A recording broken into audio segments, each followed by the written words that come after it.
And hello there, I am Rafael de Furia, back at it again on another Friday night for another episode of Not Your Average Globetrotter. And this Friday night, I wanted to talk about a subject that I have done a video about in the past, but a subject that I constantly, without fail, keep getting questions about, emails about, and so on. And that is dating in Italy, from men and women, from people who are straight, from people who are not straight, and fit within the LGBTQIA+ community. And so, you know what? I want to try to get to as much about dating here as I can. And taking into account all of the questions that I've gotten, I wanted to try to get to as much as possible in this episode to get down a little bit more into the nitty-gritty with your Italian love doctor. Never doing that again. One quick little announcement before we get too much deeper into this video. There will be an audio-only podcast exclusive that will be made available around the time of this upload. It may have already come out before this episode, or it might come out just after. Be sure to check out my podcast on your favorite podcasting platform of choice. All right, so the first thing is that I'm very often asked about LGBTQ+ dating in Italy and how people are accepted here or not accepted. And I will say that this is something that I really don't hear about often. I don't have any personal experience in this area, so it's difficult for me to even answer anything along these topics. However, what I can say is for people who are a part of that community is that in the larger cities, you will find that there are some people who are more accepting. Even in a small city like where I live, you do see people who are out, but they are mostly younger kids, like say teens, early 20s. You don't see that many people that are maybe mid 20s and older who are out and proud of who they are. But you will find, especially maybe more towards the north in larger cities like Milan and Bologna, there are people who are living and thriving in their own lives. But the thing is also, you do have to consider that Italy, generally speaking, is a very old-fashioned and conservative country when it comes to certain things. Even if there's a lot about Italy that is very modern and very fresh and very new, there are still certain tendencies that people do have. And even from a friend of mine who's a lesbian and out, her experience of dating here in Italy that she's shared with me is that most of the situations she's found herself in dating another person would be through an application, but that's been her experience. And she said that a lot of the times it just ended up being very good friends, not even moving towards a relationship. But then dating otherwise in straight relationships or straight dating, this is something that I have found to be very interesting here in Italy.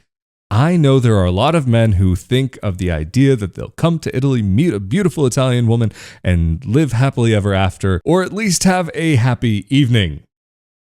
Not my style, but hey, if that's what you're into, have fun.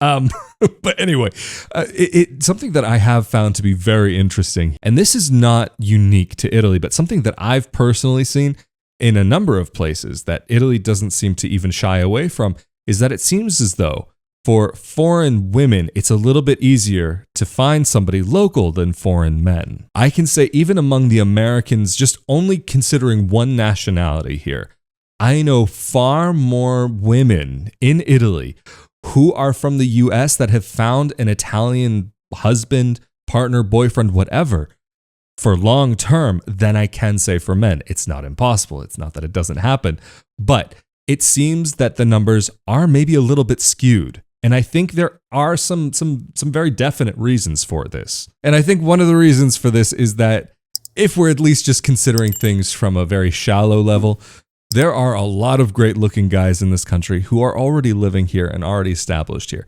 A guy coming from another country who hasn't established himself yet, that is something that if we're talking about a long-term relationship and somebody who's stable in their life and can provide and so on, this is something that maybe could be a little less common for somebody from another country. However, there is a perception of Americans that American guys have all the cash. And yeah, like I've mentioned in other videos, there is a problem that comes along with that about passport hunters and gold diggers and so on that I've personally dealt with and have no interest in even going into in this episode.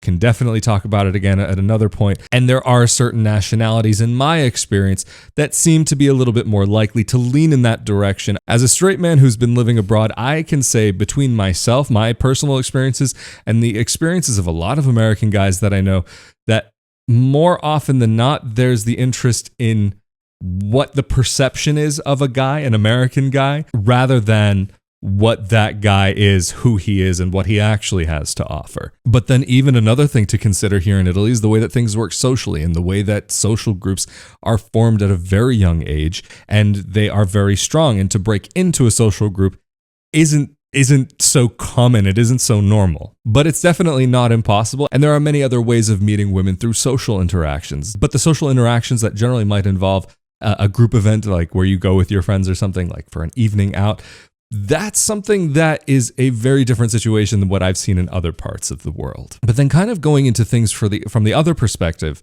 that also tie into what I was just talking about, but also for women who are coming from abroad, is that Italian men very often are much more assertive than American men.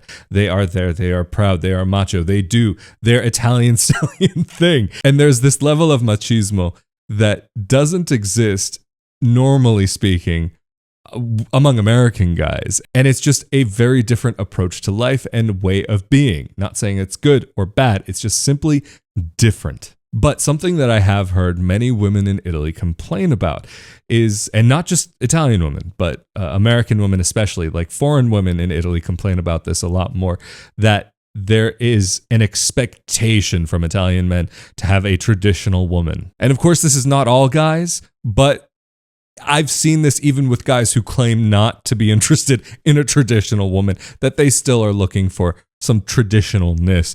But then also what I have noticed as well is that foreign women often can get treated differently than Italian women, especially if they are from certain parts of the world, that maybe from certain parts of the world that like Italy may do better than.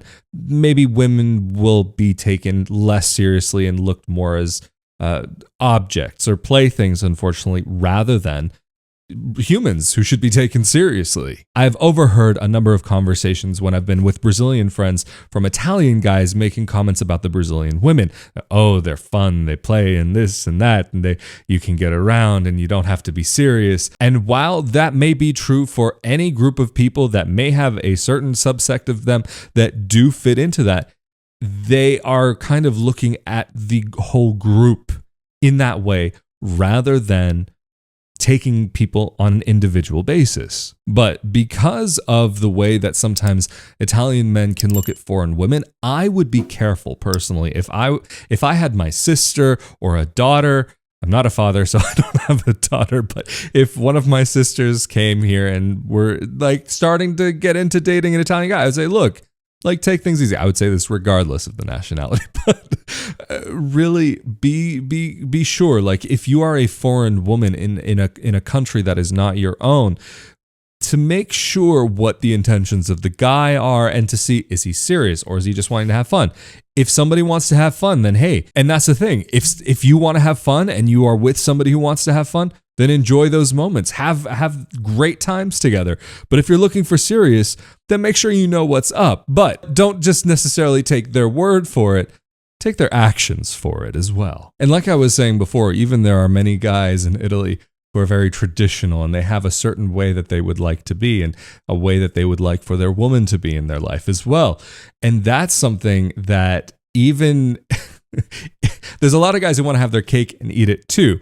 And even though they may be very traditional in some senses and expect to have a wife who stays at home, who cooks and cleans and does all of the other stuff, there will also be an expectation of living together, of having relations before marriage and so on. And something else that I tend to hear from non-Italian women about Italian men is about some general aspects of being, ways of being in the world, some territorialness, possessiveness, some jealousy, as well as higher expectations of the relationship, like I was kind of saying before about a traditional wife and a traditional woman, and not necessarily that those are bad things, but I do know there are a lot of women who just simply aren't looking for a guy like that, but then there are a lot of women who are looking for a guy who exactly is like that. And also what is interesting to me, having grown up outside of Italy, is the way that things are done here, that there is this sense of modernity and how things are looked at in the modern day of 2021. But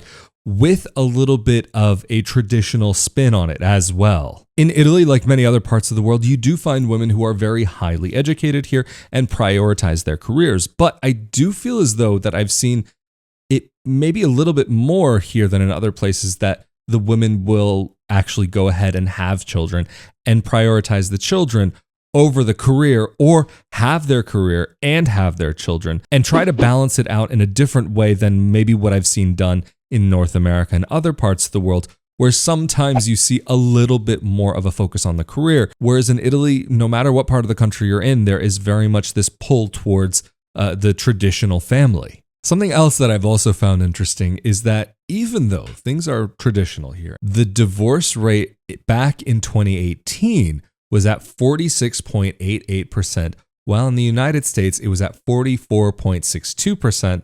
In 2017, according to Wikipedia. Normally, I don't look at Wikipedia for stats and so on, but in this case, I do find these numbers interesting. Of course, Wikipedia sometimes can be completely on the ball. Other times it can be completely off.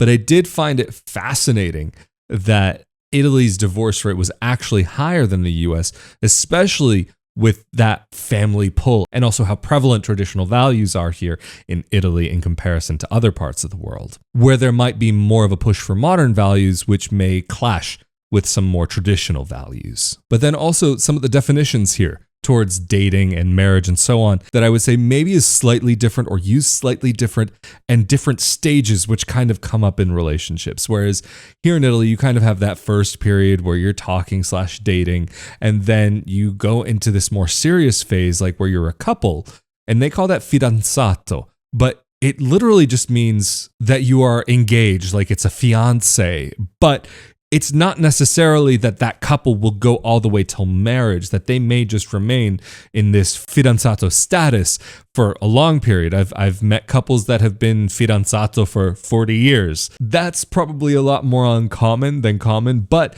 there are a lot of people that even will make sure that when they are engaged, that they have a longer stretched out engagement that goes over a few years, not necessarily even jumping into the wedding planning right away. And there are other things about even like fidanzato, what I was talking about before, that there seems to be like some like gray zone in between like dating and fidanzato. Like, what is that point that you are actually the couple? I mean, okay, fine. You know when a couple is a couple. But in Italy, from what I've seen and from what I've experienced, I definitely prefer how things are done here. Because especially since I've left, it seems like things have changed a lot in the States. I mean, definitely this existed even when I lived there, but first you're talking, then you're hanging out, then you're dating, then you're together, then you're this, then you're that, then you're engaged, then you might get married or you might not. There's just a lot more definitions within the spectrum from going out on your first date to married. And that's fine. That's okay. Personally, I can't say I care too much about definitions and so on, but it is fascinating to look at. And sometimes an overcomplication of something that might just be a lot more simple than what you really think it is. My personal opinion, if you're not willing to put a label on it, what are you doing there to begin with? Like, be in it or don't. Just don't play around. But like I said before, if you're wanting to just have fun and both people are there just for the great time, then that's great. But make it known. Put that label on it of just having fun. Like me, I don't play games. If we're dating, we're dating. If we're in a relationship, we're in a relationship. And hey, that's great. I just don't have the patience to beat around the bush. And if we're something, we're something. If we're nothing, we're nothing. Let's not make a big deal out of it. For me, if I'm dating someone or I'm seeing someone or whatever it may be, I know exactly where I'm at. And I'm happy to make that well known. But if you don't know where you're at, don't waste my time. I'm 30. I'm too old for games. I don't play around like that. I'm not in high school. I'm not in middle school anymore. I don't need any of that. Oh, gee, golly gosh. Do they like me? Oh, I think she's cute. No, let's be real about it. Let's be direct and not play around. And like I've said in so many previous episodes, that at the end of the day, people are people. And what's really the most important is that you're a decent person. If you can be that decent person, that's the most important thing. When you are living abroad, people may not see you as anything more than your nationality, and that is truly unfortunate. Even the other day, and this is not a unique experience, I've had it happen plenty of times before, where I was at a supermarket or a store or whatever, and they say, "Oh, it's the English guy." I'm like, "I'm not English. I speak the language, but not all English speakers are English. I come from the United States. And yes, even though I hold an Italian passport, even though my ancestry comes from Italy, I'm careful to say in Italy if I'm Italian or not. In America or with Americans, yeah, I will say it. But in Italy, they don't see a person like me as Italian. So I have no problem to make things easy for them and just saying, hey, yeah, I'm American. I grew up in America. My family came from here, but I'm from America. Just because for some people, it can make it a little bit more easy to digest. But this is the other thing that also relates to dating, that you can't objectify the person and put them into a certain category just because of the nationality that they are. You can't treat them that they are a certain way because of that nationality. There may be certain cultural differences that you experience that are because of the culture and the nation that they are from. That's one thing. But when you treat someone like what I've been through before, and like a guy, because he's an American, that he must be rich, wealthy, and this and that and the other, that he's maybe that you can't see him for the guy that he is, and maybe he is doing well off. And I've known guys who've been through this, that they are doing well off and they would fit into that category of the wealthy American, but they just want to enjoy life as a normal person. They want to enjoy life day to day, being treated for who they are, not what they have. So that also comes down to the same thing. If you are dating an Italian woman or you are dating an Italian man, you are not necessarily dating Italy.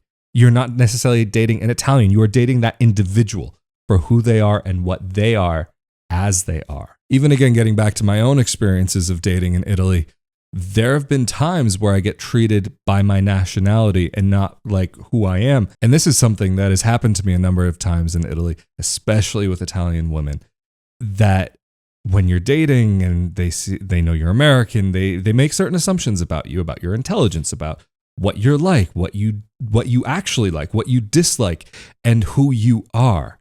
And there have been plenty of times where I get treated as an American at the table, not the guy who's sitting across from them at that table. Like even there's been plenty of times where maybe there's a conversation that might come up and they say, oh, well, you're American. Maybe you don't know about this, that, or the other. And like, fine, okay, maybe there's a point that maybe there might be some things I don't know. But there have been plenty of times where even I've had women sitting across from me at a table or that we've been talking and they say, oh, well, maybe something you should know about Italian history. And they go on to tell about the Italian history. I'm like, yeah, I know that. And actually, you got all of those details wrong. I mean, not that I say it, like I'm polite about it, but like it's one of those things that I do find annoying, that because I'm American, I, of course, can't have any understanding about what it is that people here must know automatically because they went through school here and everything. No.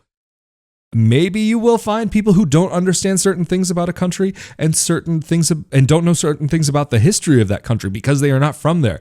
But treat a person like a person. It's as simple as that. And it gets to the point where it becomes patronizing, something that I'm a bit tired of. And fine, if you want to explain something to me, that's one thing, but you don't need to be patronizing about it. I try to be careful about that. And I can only hope that of others as well. If we're there to have a conversation, we're there to have a good time, then that's one thing. But on the flip side, there are times when American guys can use that to their advantage, or when a Latin guy can use his identity, his nationality, or his how he's perceived as an advantage. Don't get me started on that one song by Kanye West, and I think the name was Estelle, is American Boy. Take me out time to go someplace to get it with you. You'll be my American boy, American boy. Oh, definitely. I have let that song play and taken full advantage of making the moves. And even to the point of making sure that it is very well known what song is playing. And hey, I'll be here. I'll be your American boy. I mean, or even like I was saying before about pulling the Latin card. That's something that, hey, I am Latino, so if you need, I will be your Latin lover. But there are certain things that you do have to embrace about the way that you're seen. You can't just simply complain about it. Learn to have fun with it. I'm still learning how to have fun with it because there are still certain things that do annoy me about how I can be seen for just being an American. But enjoy, have fun, stay safe, do the best thing that's for you, and enjoy that thing with that special someone that you know is the right thing for the two of you. And of course, as well, carpe noctem. I'm Rafael de Furia. Thank you so much for joining me for another episode of Not Your Average Globetrotter. And of course, a huge thank you to the patrons who make content like this possible on a monthly basis. It is so greatly appreciated. And thank you so much to those of you who've made one-time donations through PayPal, or for those of you who've bought the shirts, onesies, mugs, and more. Of course, I look forward to seeing you all next time. Stay safe and healthy out there. Be sure to check out the audio exclusive episode that has already come out before this episode or will be coming out just soon after on your favorite podcasting platform of choice. And I will see you all next time. Later.